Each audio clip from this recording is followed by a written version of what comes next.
21,000 के करीब 24 घंटे में कोरोना के 990 नए केस। आपको सीधे लिए चलते हैं। सीआईआई को प्रधानमंत्री नरेंद्र मोदी इस वक्त संबोधित कर रहे हैं। सीधे लिए चलते हैं। Excellencies, ladies and gentlemen, may I now invite our Honorable Prime Minister Sri Narendra Modi ji, our chief guest for this special inaugural session of CII on its 125th year to give his inaugural address. Namaste ji. Thank you Vikram ji. नमस्ते। सबसे पहले तो CII को 125 साल सफलतापूर्वक पूर्ण करने के लिए आप सबको बहुत बहुत बधाई। कांग्रेचुलेशंस। इस 125 साल की यात्रा बहुत लंबी होती है। अनेक पड़ाव आए होंगे, अनेक उतार चढ़ाव आए होंगे, लेकिन 125 साल तक एक संगठन को चलाना ये अपने आप में बहुत बड़ी बात होती है। उसमें समयानुकूल परिवर्तन आए हैं, व्यवस्थाएं बदली है। और पहले तो मैं इन 125 साल में सीआईआई को मजबूती देने में जिन जिन लोगों ने योगदान दिया है, वैसे सभी पूर्व के आपके महानुभावों को भी इस समय बधाई दूंगा। जो हमारे बीच नहीं होंगे उनको आदरपूर्वक नमन करूंगा और भविष्य में इससे जो संभालने वाले हैं उनको अनेक अनेक शुभकामनाएं भी देता हूं। कोरोना के इस टाइम पीरियड में इस तरह के ऑनलाइन इवेंट्स शायद यही एक न्यू नॉर्मल बनते जा रहा है, लेकिन ये भी इंसान की सबसे बड़ी ताकत होती है कि वो हर मुश्किल से बाहर निकलने का रास्ता बना ही लेता है। आज भी हमें जहां एक तरफ इस वायरस से लड़ने के लिए सख्त कदम उठाने हैं, वहीं दूसरी तरफ इकोनॉमी का भी ध्यान रखना है। हमें एक तरफ देशवासियों का जीवन भी बचाना है, तो दूसरी तरफ देश की अर्थव्यवस्था को भी स्टेबलाइज करना है, स्पीड अप करना है। इस सिचुएशन में आपने गेटिंग ग्रोथ बैक इस बात को प्राथमिकता दी है और निश्चित तौर पर इसके लिए आप सभी भारतीय उद्योग जगत के लोग बधाई के पात्र हैं। बल्कि मैं तो गेटिंग ग्रोथ बैक से आगे बढ़कर ये भी कहूंगा कि yes we will definitely get our growth back. आप लोगों में से कुछ लोग सोच सकते हैं कि संकट की इस घड़ी में मैं इतने कॉन्फिडेंस से ये कैसे बोल सकता हूं। मेरे इस कॉन्फिडेंस के कई कारण हैं। मुझे भारत की कैपेबिलिटीज और क्राइसिस मैनेजमेंट पर बहुत भरोसा है। मुझे भारत के टैलेंट और टेक्नोलॉजी पर भरोसा है। मुझे भारत के इनोवेशन और इंटेलेक्ट पर भरोसा है। मुझे भारत के फार्मर्स, एसएमईज, एंटरप्रेन्योर्स पर भरोसा है और मुझे भरोसा है इंडस्ट्री के लीडर्स पर, आप सभी पर। इसलिए मैं कह रहा हूं yes we will get our growth back. India will get its growth back. साथियों, कोरोना ने हमारी स्पीड जितनी भी धीमी की हो, लेकिन आज देश की सबसे बड़ी सच्चाई यही है कि भारत लॉकडाउन को पीछे छोड़कर अनलॉक फेज 1 में एंटर कर चुका है। अनलॉक फेज 1 में इकोनॉमी का बहुत बड़ा हिस्सा खुल चुका है। काफी हिस्सा अभी 8 जून के बाद और खुलने जा रहा है। यानी गेटिंग ग्रोथ बैक की शुरुआत तो एक प्रकार से हो चुकी है। आज ये सब हम इसलिए कर पा रहे हैं क्योंकि जब दुनिया में कोरोना वायरस पैर फैला रहा था तो भारत ने सही समय पर सही तरीके से सही कदम उठाए। दुनिया के तमाम देशों से तुलना करें तो आज हमें पता चलता है कि भारत में लॉकडाउन का कितना व्यापक प्रभाव रहा है।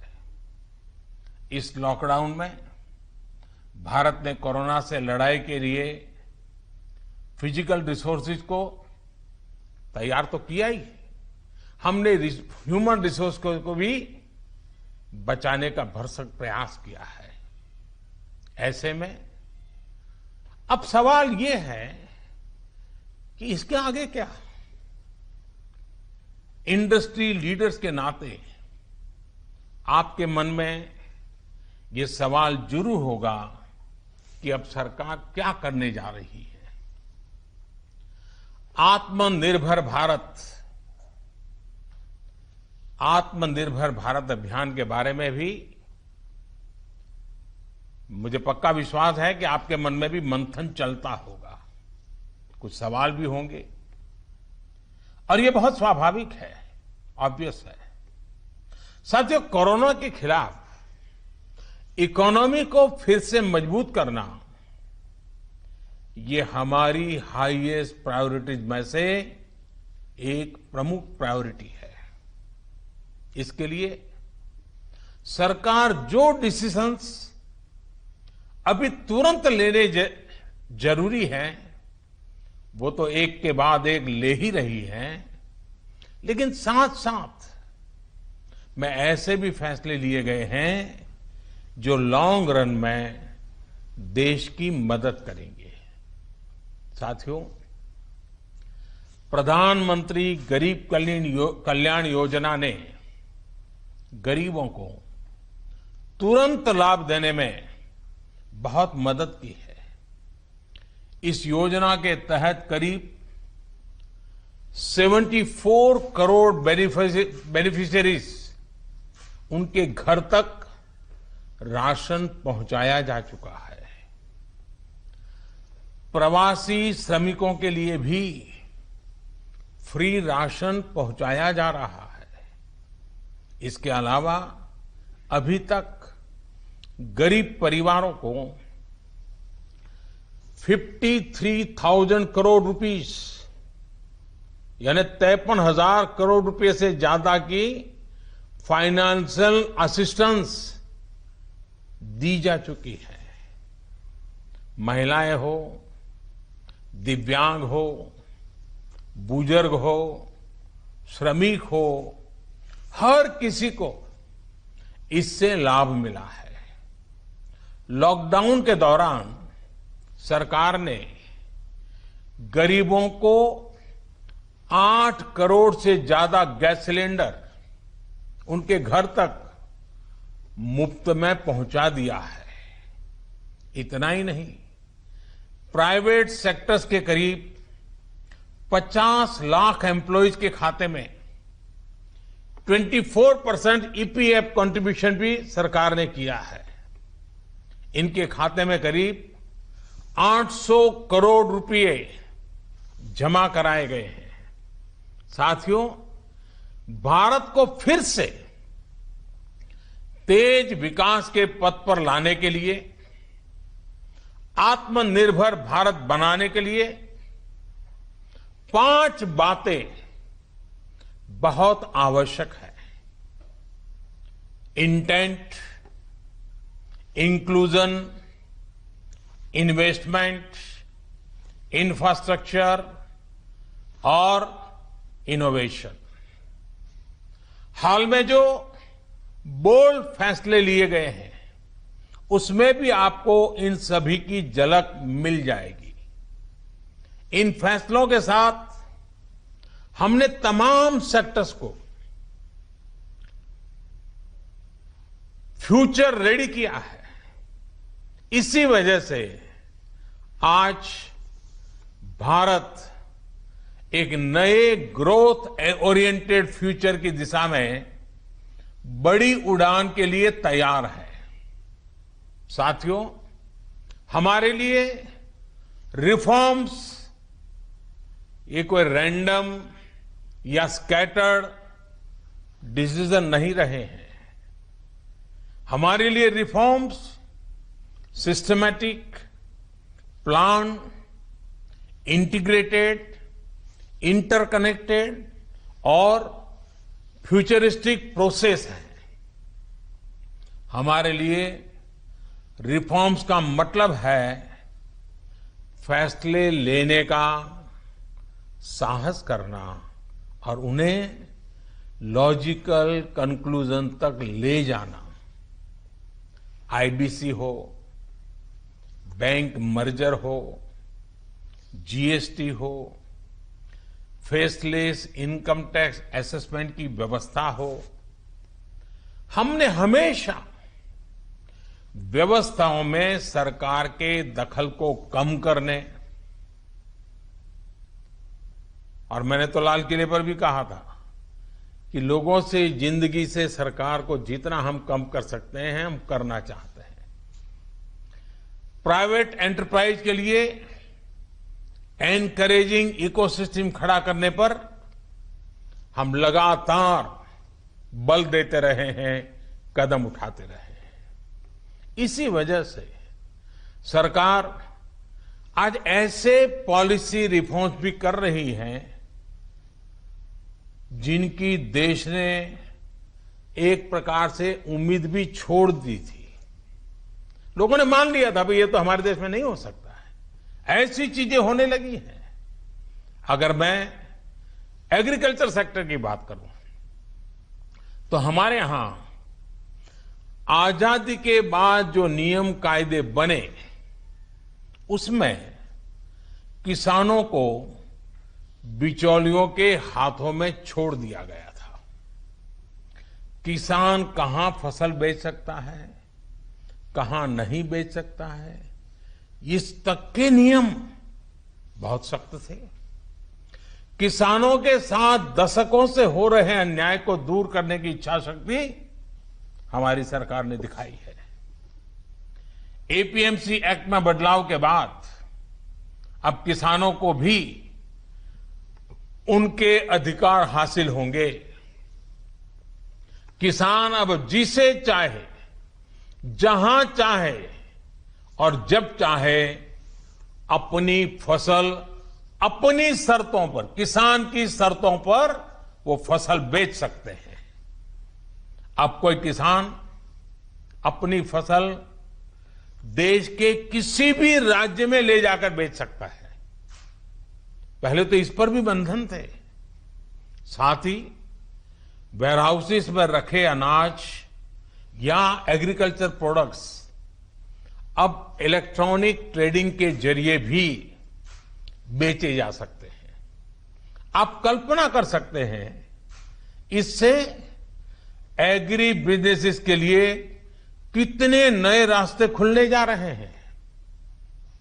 साथियों, इसी तरह हमारे श्रमिकों के कल्याण को ध्यान में रखते हुए रोजगार के अवसरों को बढ़ाने के लिए लेबर रिफॉर्म्स भी किए जा रहे हैं। जिन नॉन स्ट्रेटेजिक सेक्टर्स में प्राइवेट सेक्टर को इजाजत ही नहीं थी, उन्हें भी खोला गया है। आपका ध्यान इस पर भी गया होगा कि सबका साथ, सबका विकास, सबका विश्वास के रास्ते पर चलते हुए हम वो फैसले भी ले रहे हैं जिसकी मांग बरसों से हो रही थी। साथियों, दुनिया का तीसरा वो देश जिसके पास बहुत बड़ी मात्रा में कोयले का भंडार हो, कोल रिजर्व हो, जिसके पास आप जैसे साहसी और उद्यमी व्यापार जगत के लीडर्स हो, लेकिन फिर भी उस देश में बाहर से कोयला आए, कोल इंपोर्ट हो, तो उसका कारण क्या है? आप भी जानते हैं, देश भी जानता है। कभी सरकार रुकावट बनी रही, कभी नीतियां रुकावट बनी रही, लेकिन अब कोल सेक्टर को इन बंधनों से मुक्त करने का काम शुरू कर दिया गया है। अब कोल सेक्टर में कॉमर्शियल माइनिंग को परमिट कर दिया गया है। पार्सली एक्सप्लोर्ड ब्लॉक्स को भी अलॉटमेंट करने की परमिशन दी गई है। इसी तरह मिनरल माइनिंग में भी अब कंपनियां एक्सप्लोरेशन के साथ साथ माइनिंग का काम एक साथ कर सकती है। इन फैसलों के कितने दूरगामी परिणाम होने वाले हैं, ये इस सेक्टर से परिचित लोग अच्छी तरह जानते हैं। साथियों, सरकार जिस दिशा में बढ़ रही है, उससे हमारा माइनिंग सेक्टर हो, एनर्जी सेक्टर हो या रिसर्च और टेक्नोलॉजी हो, हर क्षेत्र में इंडस्ट्री को भी अवसर मिलेंगे और यूथ के लिए भी नई अपॉर्चुनिटीज खुलेगी। इस सबसे भी आगे बढ़कर अब देश के स्ट्रेटेजिक सेक्टर्स में भी प्राइवेट प्लेयर्स की भागीदारी एक रियलिटी बन रही है। आप चाहें स्पेस सेक्टर में निवेश करना चाहें, एटॉमिक एनर्जी में नई अपॉर्चुनिटीज को तलाशना चाहें, पॉसिबिलिटीज आपके लिए पूरी तरह से खुली हुई हैं। हर अवसर आपका इंतजार कर रहा है। साथियों, आप ये भली भांति जानते हैं कि एमएसएमई सेक्टर की लाखों यूनिट्स हमारे देश के लिए इकोनॉमिक इंजन की तरह हैं। इनका देश की जीडीपी में बहुत बड़ा कंट्रीब्यूशन है और ये कंट्रीब्यूशन करीब करीब 30% का है। एमएसएमईज की डेफिनेशन स्पष्ट करने की मांग लंबे समय से उद्योग जगत कर रहा था। अब वो उद्योग जगत की पूरी मार्ग भी पूरी हो चुकी है। इससे एमएसएमईज बिना किसी चिंता के ग्रो कर पाएंगे और उनको एमएसएमईज का स्टेटस बनाए रखने के लिए दूसरे रास्तों पर चलने की जरूरत नहीं रहेगी। देश के एमएसएमईज में काम करने वाले करोड़ों साथियों को लाभ हो, इसके लिए 200 करोड़ रुपए तक की सरकारी खरीद में ग्लोबल टेंडर्स को खत्म कर दिया गया है। इससे हमारे छोटे उद्योगों को ज्यादा अवसर मिलेगा।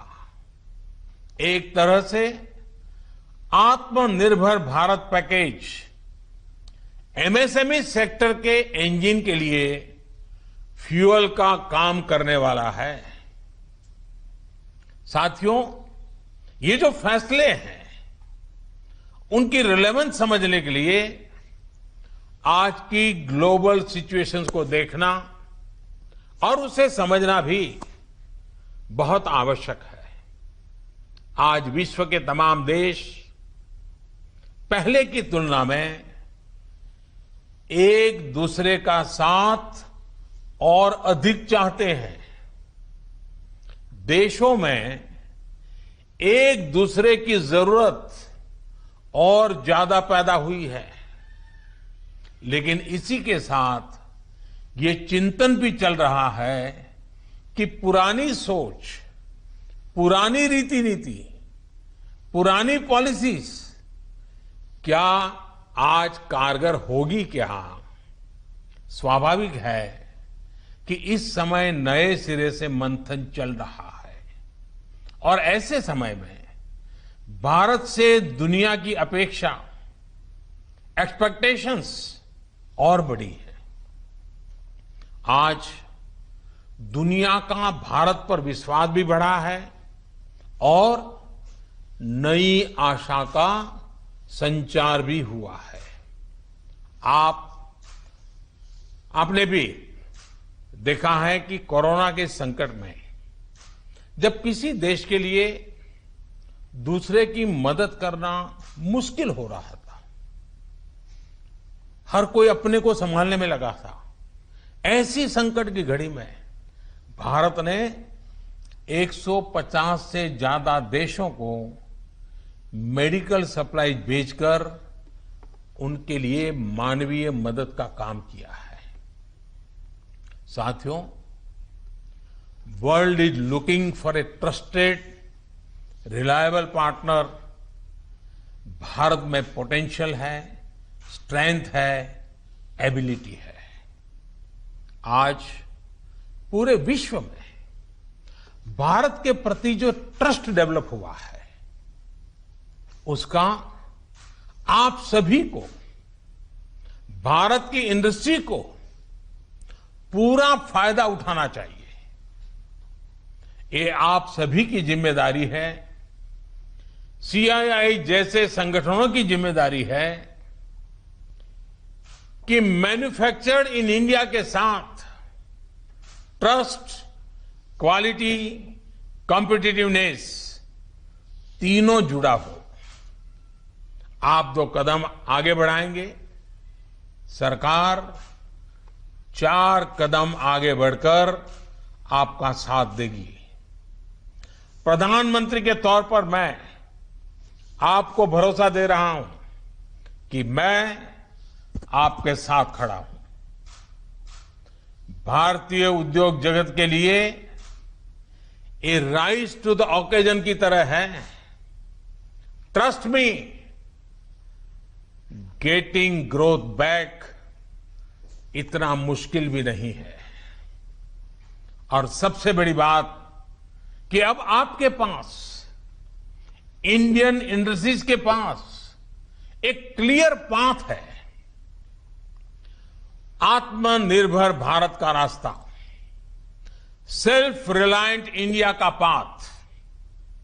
आत्मनिर्भर भारत का मतलब है कि हम और ज्यादा स्ट्रांग होकर दुनिया को एम्ब्रेस करेंगे। आत्मनिर्भर भारत वर्ल्ड इकोनॉमी के साथ पूरी तरह इंटीग्रेटेड भी होगा और सपोर्टिव भी। लेकिन ध्यान रखिएगा, आत्मनिर्भर का मतलब ये भी नहीं है कि हम स्ट्रैटेजिक क्षेत्रों में किसी पर निर्भर रहें। हम उस स्थिति में नहीं रहना चाहते। It is about creating strong enterprise in India, enterprises that can become global forces. It is about generating employment. It is about empowering our people to come out and create solutions that can define the future of our country. हमें एक ऐसी robust local supply chain के निर्माण में invest करना है जो global supply chain में भारत की हिस्सेदारी को स्ट्रेंथन करे। इसी अभियान में सीआईआई जैसी दिग्गज संस्था को मुझे लगता है आपको भी पोस्ट कोरोना नई भूमिका में आगे आना होगा। अब आपको चैंपियंस ऑफ इंडिजिनस इंस्पिरेशंस बनकर आगे आना है।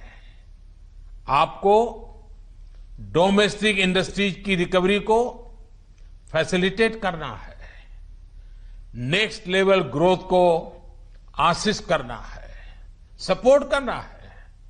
आपको इंडस्ट्री को, अपने मार्केट को ग्लोबली एक्सपांड करने में मदद करना है। साथियों, अब जरूरत है कि देश में ऐसे प्रोडक्ट्स बने जो मेड इन इंडिया हो, मेड फॉर द वर्ल्ड हो। कैसे हम देश का आयात कम से कम करें, इसे लेकर क्या नए लक्ष्य तय किए जाएं, उस पर सोचने की जरूरत है। हमें तमाम सेक्टर्स में प्रोडक्टिविटी बढ़ाने के लिए अपने टारगेट तय करने ही होंगे। यही संदेश मैं आज इंडस्ट्री को देना चाहता हूं और देश यही अपेक्षा भी आपसे रखता है। साथियों, देश में मैन्युफैक्चरिंग को, मेक इन इंडिया को रोजगार का बड़ा माध्यम बनाने के लिए आप जैसे तमाम इंडस्ट्री के संगठनों से चर्चा करके ही कई प्रायोरिटी सेक्टर्स की पहचान की गई है। इनमें से furniture, air conditioner, leather and footwear, in 3 sectors पर काम शुरू भी हो चुका है। सिर्फ एयर कंडीशनर को लेकर ही हम अपनी डिमांड का 30% से अधिक इंपोर्ट करते हैं। इसको हमें तेजी से कम करना है। इसी तरह दुनिया का दूसरे सबसे बड़ा लेदर प्रोड्यूसर होने के बावजूद ग्लोबल एक्सपोर्ट में हमारा शेयर बहुत कम है।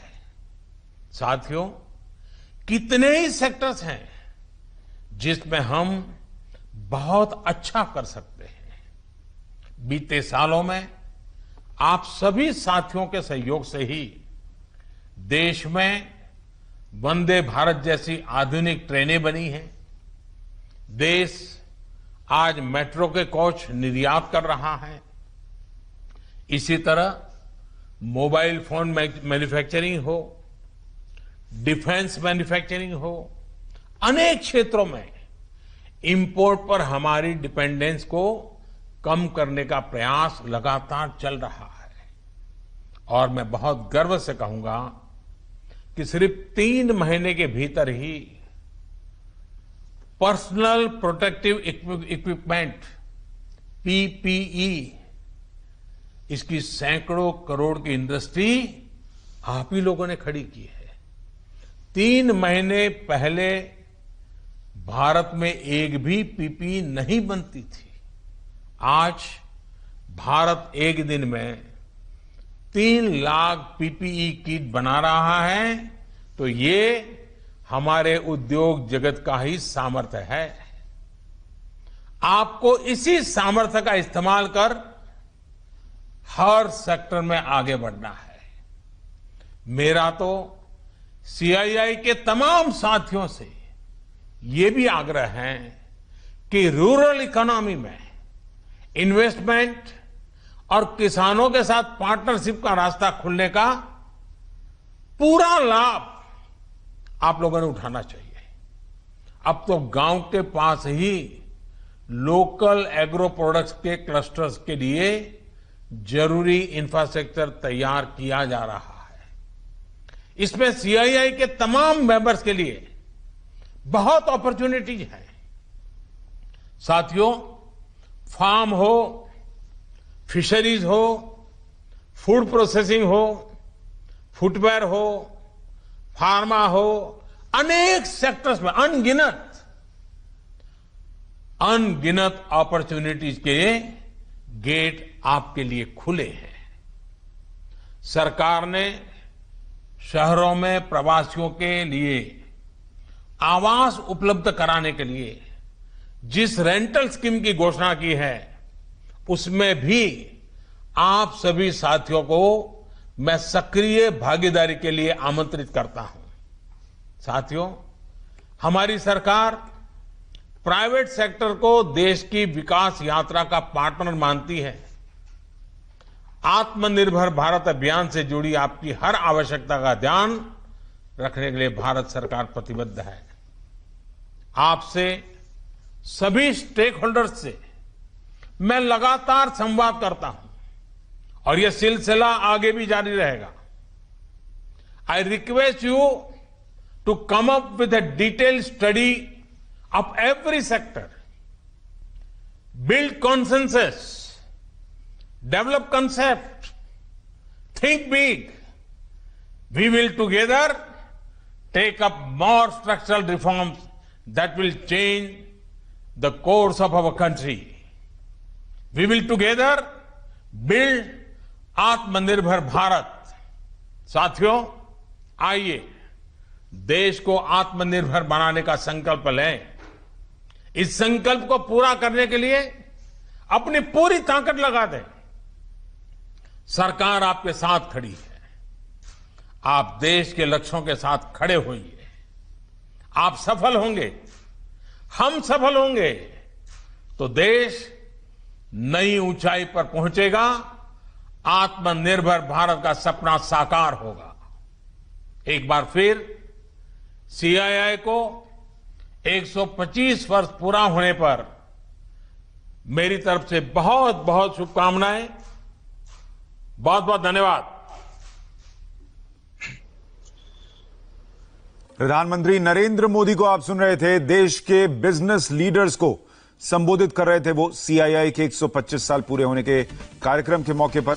और बड़ी बात उन्होंने कही, make in India made for world. उन्होंने कहा आत्मनिर्भर भारत में प्राइवेट सेक्टर की वो बड़ी भूमिका देखते हैं और वो चाहते हैं कि made in India, her product पर मेड इन इंडिया लिखा हो, लेकिन मेड फॉर वर्ल्ड भी हो। सिर्फ अपने लिए नहीं, बल्कि हम दुनिया में एक्सपोर्ट करें, दुनिया में भारत की चीजों को पहुंचाएं। और उन्होंने इसके लिए पूरी विस्तृत जानकारी दी कि कैसे किन किन सेक्टर में प्राइवेट कंपनियां आ सके, उनके लिए व्यवस्था की गई है। नियमों को, जो पुराने नियम थे, उनको बदला गया है। एमएसएमई सेक्टर के लिए क्या किया गया है, इसको लेकर उन्होंने जानकारी दी। उन्होंने कहा कोल माइनिंग सेक्टर में अब प्राइवेट प्लेयर्स आ सकते हैं, इसकी व्यवस्था कर दी गई है। दूसरे सेक्टर्स में भी उन्होंने कहा कि सरकार चाहती है कि प्राइवेट प्लेयर्स आएं और इन्वेस्टमेंट करें।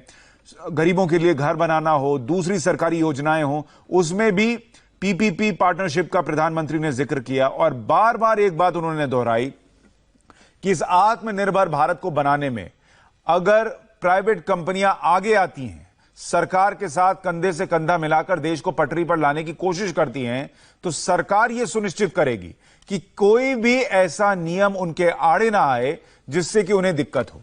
सरकार हर संभव मदद करेगी। यह बात प्रधानमंत्री नरेंद्र मोदी ने आज बार बार दोहराई। कोरोना के इस टाइम पीरियड में इस तरह के ऑनलाइन इवेंट्स शायद यही एक न्यू नॉर्मल बनते जा रहा है। लेकिन यह भी इंसान की सबसे बड़ी ताकत होती है कि वो हर मुश्किल से बाहर निकलने का रास्ता बना ही लेता है। आज भी हमें जहां एक तरफ इस वायरस से लड़ने के लिए सख्त कदम उठाने हैं, वहीं दूसरी तरफ इकोनॉमी का भी ध्यान रखना है। हमें एक तरफ देशवासियों का जीवन भी बचाना है, तो दूसरी तरफ देश की अर्थव्यवस्था को भी स्टेबलाइज करना है, स्पीड अप करना है।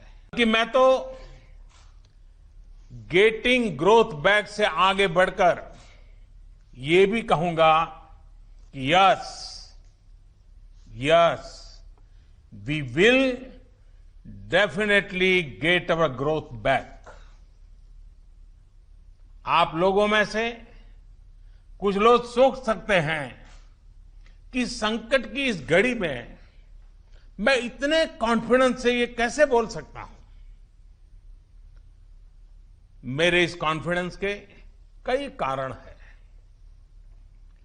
मुझे भारत की कैपेबिलिटीज और क्राइसिस मैनेजमेंट पर बहुत भरोसा है। मुझे भारत के टैलेंट और टेक्नोलॉजी पर भरोसा है। मुझे भारत के इनोवेशन और इंटेलेक्ट पर भरोसा है। मुझे भारत के फार्मर्स, एसएमईज, एंटरप्रेन्योर्स पर भरोसा है और मुझे भरोसा है इंडस्ट्री के लीडर्स पर, आप सभी पर। इसलिए मैं कह रहा हूं, yes, we will get our growth back. India will get its growth back. Corona ने हमारी स्पीड जितनी भी धीमी की हो, लेकिन आज देश की सबसे बड़ी सच्चाई यही है कि भारत लॉकडाउन को पीछे छोड़कर अनलॉक फेज 1 में एंटर कर चुका है। अनलॉक फेज 1 में इकोनॉमी का बहुत बड़ा हिस्सा खुल चुका है। काफी हिस्सा अभी 8 जून के बाद और खुलने जा रहा है। यानी गेटिंग ग्रोथ बैक की शुरुआत तो एक प्रकार से हो चुकी है। प्रधानमंत्री रास्ता